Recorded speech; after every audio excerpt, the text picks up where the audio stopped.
One gallon every night. The air was thick with gasoline. The smell burned my nostrils, coating the inside of my throat, making my stomach churn. My fingers tightened around the flashlight, but I didn't dare turn it on. I stood at the edge of the clearing, heart pounding so loud I could hear it in my ears, watching him. He was kneeling beside the burnt-out car, his hoodie soaked in fuel, his hands trembling as he poured another gallon into the rusted tank. The fuel spilled out the bottom, dribbling onto the ground like water through a sieve. He didn't seem to notice. He just kept pouring, shaking, muttering under his breath. I couldn't move. I should have run. I should have turned around and never looked back, but my feet were frozen to the ground. Then he stopped. He went still in a way that wasn't natural, like a machine shutting down mid-motion. His hands hovered over the dirt, fingers twitching, frozen. Slowly, he turned his head toward me. His eyes were wide, bloodshot, yellowing at the edges like old paper. "Do you know why it won't start?" His voice was hoarse, dry, like he hadn't spoken in years. I didn't answer. I couldn't. He stared at me, his face twitching, lips trembling. "I put the fuel in," he whispered, voice cracking. "I keep putting the fuel in, but it won't start. It never starts." My throat was dry. "I don't know," I managed. His fingers twitched harder. Then for the first time, his expression changed. Frustration bled into his face. His jaw clenched. His lips pulled back in something that wasn't quite a snarl, wasn't quite a plea. He reached into the pocket of his hoodie, pulled out a crumpled $20 bill. "1 gallon, he muttered. His hand shook as he stretched it toward me. 1 gallon. I stepped back. His face twitched. "Just 1 gallon, he said again, louder this time, his voice shaking. His breathing hitched, growing shallow, ragged. "Give me the damn fuel." His voice cracked into a shriek, and suddenly he lunged. I didn't wait. I turned and ran. I ran harder than I ever had in my life. The trees blurred past me, the branches clawing at my arms as I stumbled through the underbrush. My breath was ragged, burning in my throat, my chest tightening with every frantic step. Behind me, I could still hear him. "I just need 1 more gallon." His voice was raw, desperate, rising into a frantic wail. I didn't dare look back. I could hear his footsteps crashing through the brush, his breathing uneven, gasping like he was struggling to keep up. The clearing was behind me now, swallowed in the darkness, but the smell of gasoline still clung to my skin. My hands were slick with sweat, my legs screaming in protest as I pushed forward toward the only source of light in the distance. The gas station. The neon sign flickered weakly, buzzing in the quiet night. It had never looked so safe before. I hit the gravel lot at full speed, nearly collapsing as I reached the door. My hands fumbled for the keys in my pocket, my fingers trembling too hard to grip them properly. Behind me, the rustling in the trees stopped.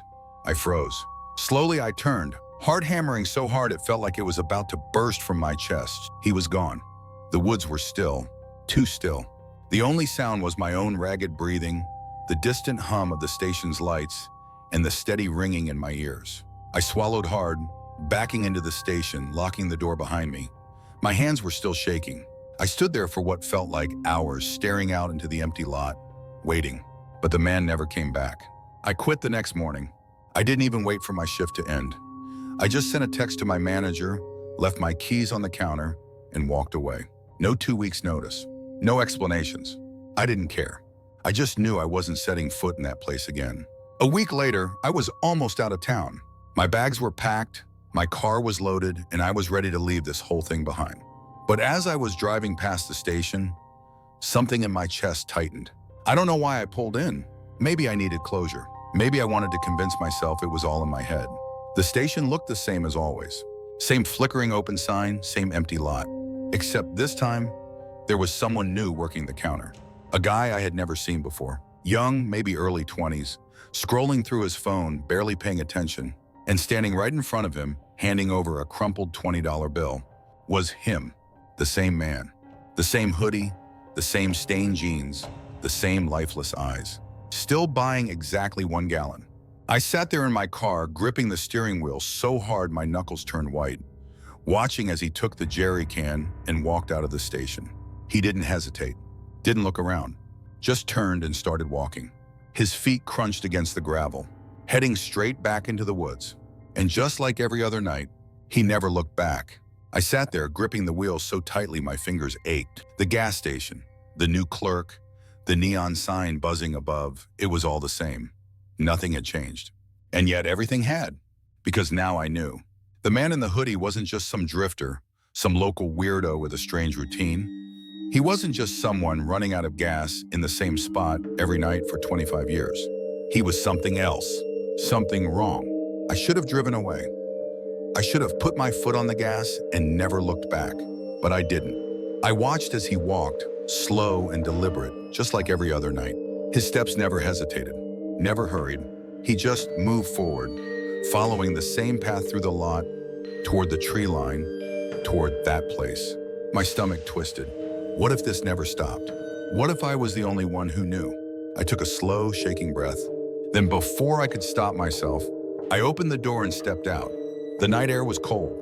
The station's lights buzzed behind me, casting long shadows across the pavement. But the man didn't turn around. He kept walking. I followed. The gravel crunched under my boots as I moved across the lot, keeping a careful distance. His posture never changed. His breathing never quickened. It was like he didn't even realize I was there. Or maybe he did. Maybe he had been waiting for this, waiting for someone to follow. The gas station lights faded behind me as we passed the last pump, stepping onto the dirt. The grass was damp, cool against my ankles. The trees ahead loomed, dark and endless, swallowing the world beyond them. And still, he never looked back. I kept close, but not too close. Close enough to see him. Close enough to hear the whisper of his breath, but not close enough to touch. Not close enough for him to grab me. We moved deeper. The air smelled like gasoline, like burning, like something old and wrong. My heart pounded harder. I had been here before, this same path, this same suffocating silence. But this time I wasn't running. This time I was going willingly. The trees thinned. The ground turned dry, cracked. The clearing opened before us, and there it was, the car. It looked worse than before, more collapsed in on itself, more eaten by time. But the skeleton was still there, still gripping the wheel, still staring at nothing. But he didn't stop. He just kept pouring, as if he had to, as if he had no other choice. I swallowed. Why? My own voice startled me. The word had slipped out before I could stop it. The man froze. His head tilted slightly, like he was listening. Then slowly he turned. His eyes locked onto mine. Wide, bloodshot, too full of something I couldn't name. Why what? He rasped. I felt the words crawl up my throat, thick and dry. Why do you keep coming back?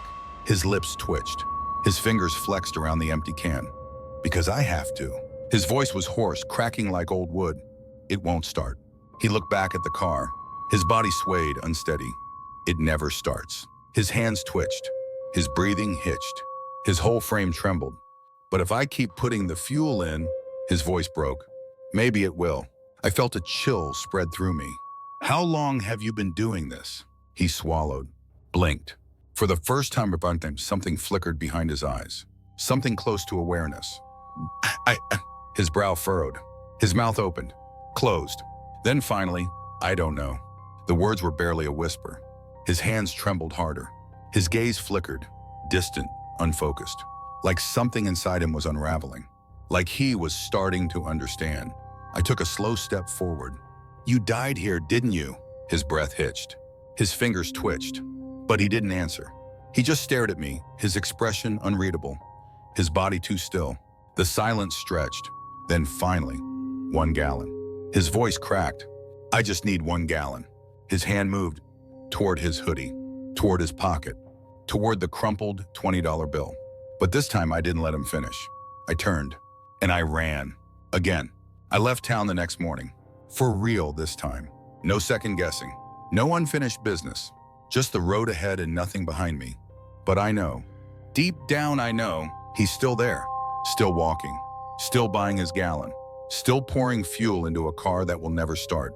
I don't know what will happen if he ever realizes the truth. If he ever understands that he's never leaving. That he's stuck there forever.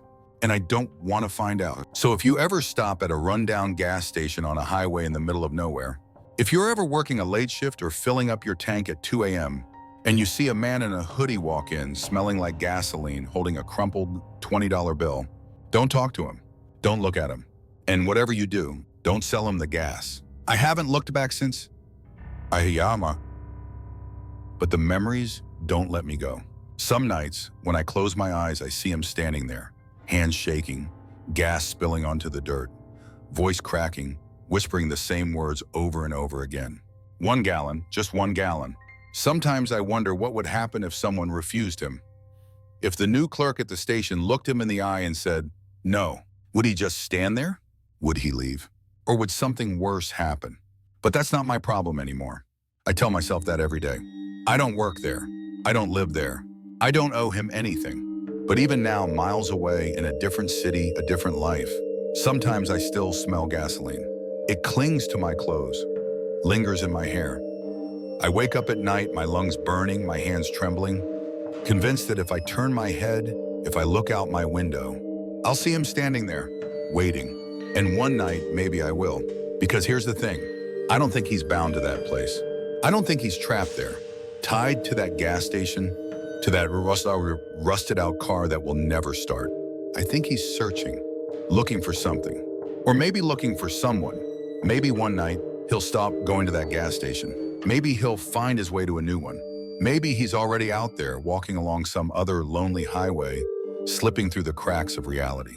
And when he does, someone else will sell him a gallon of gas, and the cycle will start again. If you're reading this, if you ever find yourself working the night shift at some forgotten gas station, if you ever see a man walk in at exactly 2 a.m., holding a crumpled $20 bill, eyes hollow and tired, don't ask him questions. Don't follow him. And whatever you do, don't give him the gas. But I know someone will. Somewhere at some rundown gas station in the middle of nowhere, another clerk will look up at 2 a.m. and see him walk in. They won't know any better. They'll think he's just another drifter, just another late-night traveler passing through. They'll take his money without thinking, slide his change across the counter, and watch as he walks out into the darkness. And the cycle will start again. Because no matter where I go, no matter how far I run, I can't shake the feeling that this isn't over, that it will never be over. Because the dead don't just haunt places, they haunt people. I wasn't supposed to notice him. I wasn't supposed to follow him, but I did. And now, even miles away, even in a city full of light and noise, I can feel the weight of his presence like a shadow at the edge of my vision, waiting, watching. One night, maybe tomorrow, maybe years from now, I'll stop at some gas station far from here, and the door chime will ring at exactly 2 a.m. I'll turn my head, and he'll be there, still holding his crumpled $20 bill, still whispering those same words. 1 gallon. And this time, I won't be behind the counter. This time, I'll be the one standing there, listening, waiting, understanding. And maybe, just maybe, I'll finally know what it is he's really looking for. If you're still here, if you're still listening, I need you to understand something. This isn't just a story. This isn't just a ghost tale whispered on the internet, some urban legend meant to scare people for fun. This is real. Somewhere right now, he's still walking. Somewhere right now, someone is handing him another gallon of gas. And one day, it might be you. So tell me, if you saw him, if you looked into those hollow, bloodshot eyes, and he reached out with his shaking hands, whispering his desperate plea, would you sell him the gas, or would you turn him away? And if you did, what do you think he would do? I don't think I'll ever know the answer to that question, because the truth is, I don't know if anyone has ever refused him before. Every single night, for decades, someone has handed him that gallon of gas. No one questioned it, no one stopped him. It became a habit, a routine, something unspoken and inevitable. But what if one night, someone finally breaks the pattern? What if one night the clerk looks him in the eye, shakes their head, and says, no? What happens then? Does he just turn around and walk away? Or does something worse happen? Sometimes I wonder if the real horror isn't that he keeps coming back. It's that we let him. I moved 3 states away. New job, new apartment, new life. I tell myself it's over, that I left it all behind. But late at night when I'm lying in bed, staring at the ceiling, I still hear it.